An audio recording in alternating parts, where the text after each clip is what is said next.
was a couple of months at the end of 1968 to the beginning of 1969 that Ry Cooder was being considered as a replacement for Brian Jones in the Rolling Stones. Now, it didn't work out, understandably, but he did lay down some sick slide parts and forever influenced Keith Richards to some degree.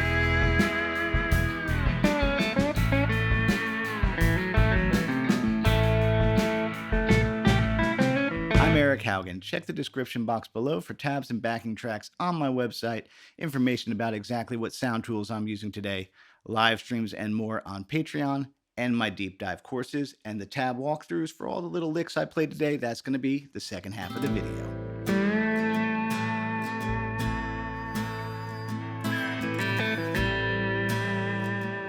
By 1968, between the Her Satanic Majesty's Request album release and sessions for what would become Beggar's Banquet, Brian Jones's place in the group that he started was crumbling. Between his drug abuse, busts, and sentencings leading to potential touring problems with securing a visa, Mick and Keith taking over, and some interpersonal drama between Anita Pallenberg, Brian's girlfriend, leaving Brian for Keith. That's very much a formula for someone's gotta quit, or someone's gonna get fired. I've been to those kind of band meetings. Yeah, it's a bummer. Producer, arranger, and piano player Jack Nitzsche had worked with Stones previously, playing piano on Paint It Black and Let's Spend the Night Together. He was an LA guy, so when the Stones were at Sunset Sound doing overdubs for Beggar's Banquet, Jack had Ry come down. Young Ry had already made a name for himself for his contributions to Captain Beefheart's first record, I love that record, as well as Taj Mahal's first record alongside Jesse Ed Davis, who definitely merits another video because he's freaking cool too. Now, the Stones always did this. Whenever they jammed, they recorded everything. So you can imagine there's likely years worth of aimless grooving in the archives somewhere. Now, Ry only participated in a handful of sessions, some of them in LA, and then some of them back in London at Olympic Studios.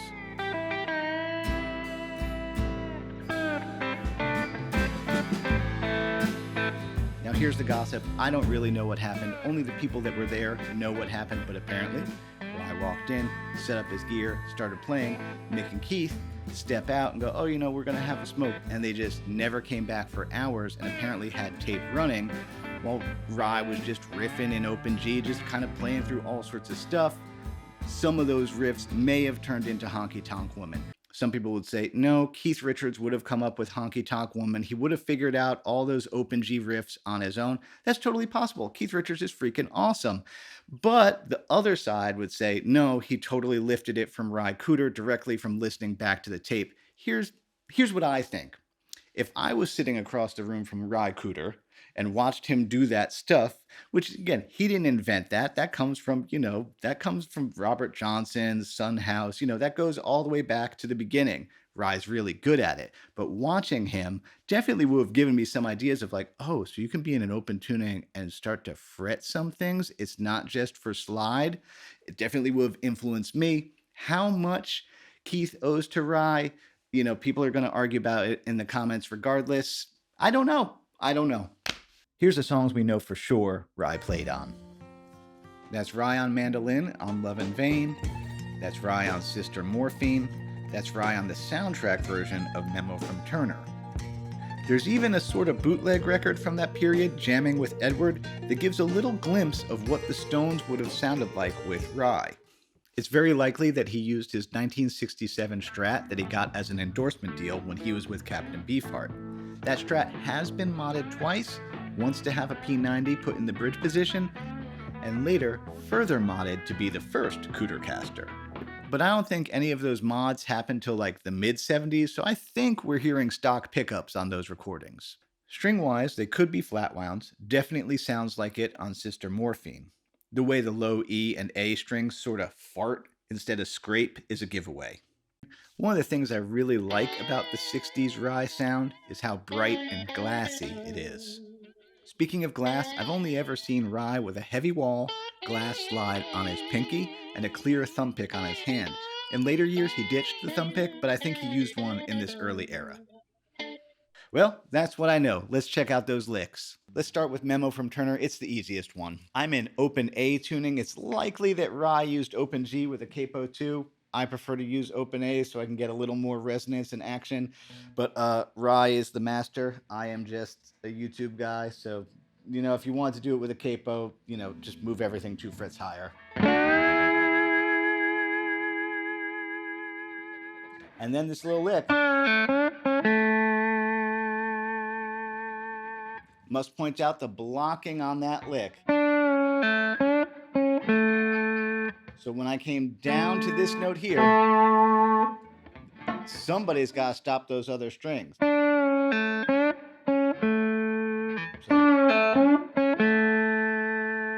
I even, you can see I brought my hand in here. And by the way, Ry sometimes uses flat wounds. I think mostly uses flat wounds, although it sounds like on this recording, it sounds like his blue strat with round wounds. It's pretty scrapey and bright. So yeah, let's look at that hand real close. And then when I get this 5 here, this is going to come in to help stop those tones. And then it just goes, oh yeah, this is a cool thing. Because that's, you know, an A chord. But yeah, it's kind of crazy because you go, you have to stop this string when you get to that, because otherwise you'll get not the droid you're looking for.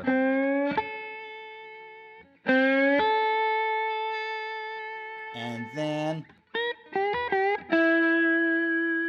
so there's that lick there.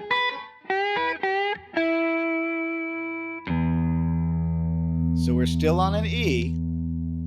And then there's this lick here. Again, with slide, the licks are always kind of, the slide scale is like, there's the E.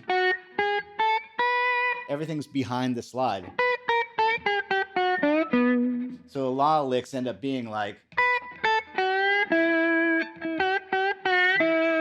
it's not like what we think it is with regular guitar where we're like, where it's in front, it's always behind. So that lick that gets us back around. And then the thingy again. And then like just a random, a random 5th fret. Yeah, it's like a passing, what was that? That's a passing D chord. That makes no sense. All the way up to 12. And for that one, you let both sides of the slide ring out. Get cool harmonic.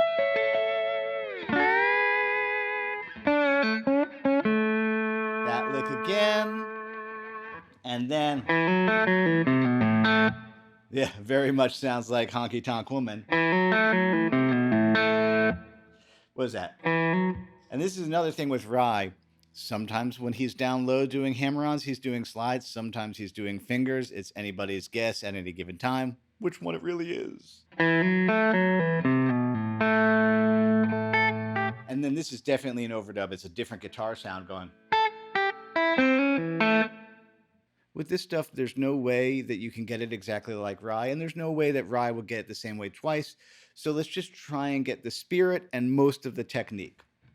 So we're going to come in there with, we are in, open A tuning. Likely that he used open G with a capo too, but I don't really get that because that would make the strings really slap against the fretboard there. So same difference. Anyway, 1. So you have a beat rest. Big vibrato for Ry Cooder. And then you're going to let that hang. And like, it is okay if the slide kind of clanks around a little bit. It does clank. It does clank. But let's look at this hand real close when I did that. These fingers sit on the strings.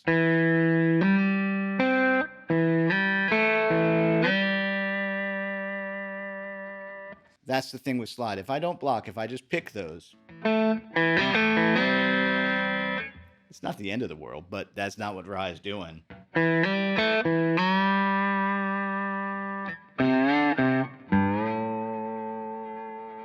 And And this one does sound like flat wounds. These are round wounds on this because to put flats on it, I'd have to do some surgery up here, which I will do. Just I didn't have time. Didn't have time before filming. And then it kind of comes around again. We're going to talk about this more in a second, but there's like a chicken picking thing here.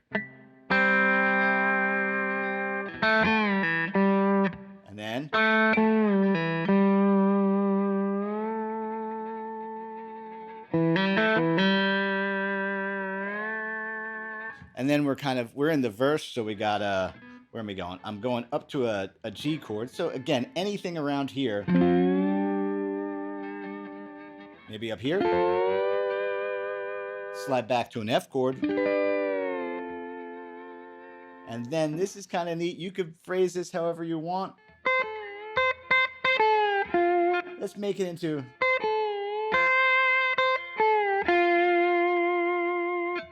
So, you know, there's the chord. The thing with slide is the licks are always behind the slide.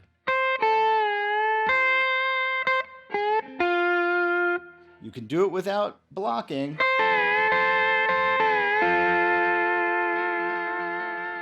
Might be a little messy.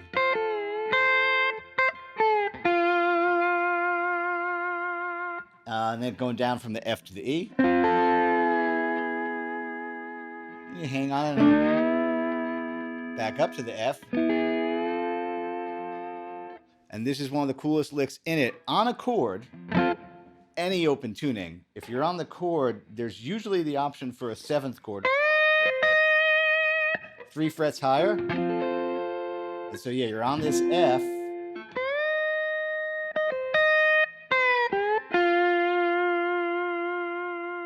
I'm going to show you that again. That's the coolest thing in it. And then notice this hand over here. Silence. So much blocking. And then back up to a G. Back down to the F. And then a slight variation. Let's slow that down.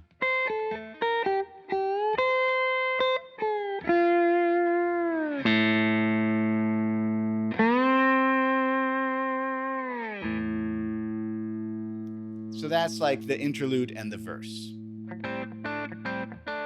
Ry is the only dude I know that does chicken picking, open tuning with a slide, which means it's so crazy because usually chicken picking, you know, you're going to just, let's grab this note here. You'd use the left hand to mute it. But Ry, here's what we do. I think we can see this. I'll get closer. You're going to sit your index and middle finger on the D and the G string, and then your thumb also on, oh wait, those ones, the D and the G, so that your thumb can get a mute.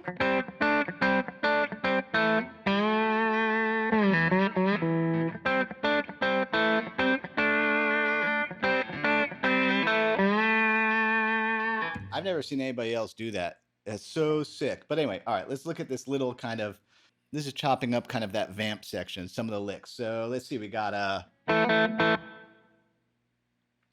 and then that's a tricky one because we got, again, let's bring in fingers. Okay, so real close. Fingers, thumb, fingers, and then thumb. And so as I'm going there to get this note up here, let's look at this hand again. It blocked the strings. There is so much right hand technique with Ry Cooder slide. So much technique, but that's that lick. Whew, okay. And this one kind of makes sense.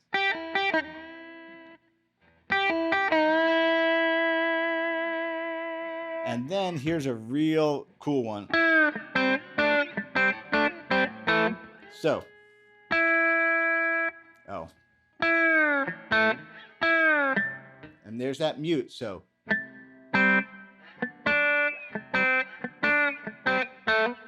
That to me is like worth it alone.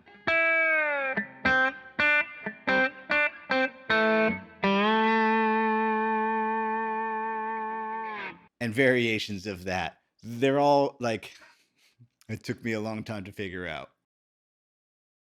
Draw your own conclusions. Here's Honky Tonk Woman in open A, because that's the tuning I'm using today. Open G, same thing, just lower.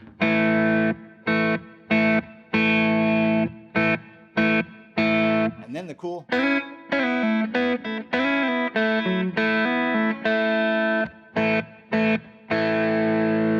You know, maybe not. Would Keith have gotten there on his own? Probably, but sitting across from Ry, watching him do stuff, yeah, that gives you a little bit of a jump start.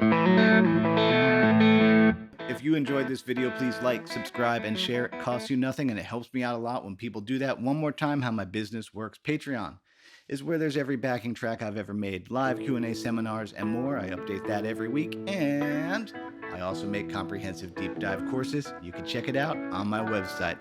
As Bill and Ted would say, be excellent to each other. See you next week.